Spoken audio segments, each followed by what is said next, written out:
भारतीयों और पाकिस्तानियों में यकसा मकबूल कपिल शर्मा शो बंद। वजह क्या बनी?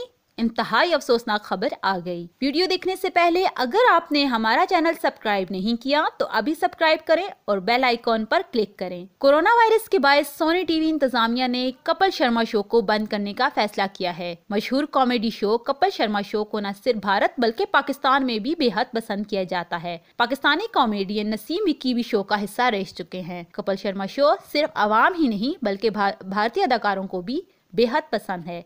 तहम कोरोना वायरस के बायस लॉकडाउन ने जहां दीगर कारोबार को मुतासर किया है, वहीं कपिल शर्मा शो भी माली मुश्किलात का शिकार है। भारतीय मीडिया के मुताबिक कोरोना की वजह से एक तो फिल्म्स कम बन रही हैं और वायरस फैलने के खदशे के पेश नज़र शो में आवाम की शिरकत पर भी पाबंदी है, जबकि कम फिल्म्स की वजह से प्रमोशन मुतासर हुई है। और यही वजह है कि कपिल शर्मा शो को अगले माह फरवरी से बंद करने का फैसला किया गया है।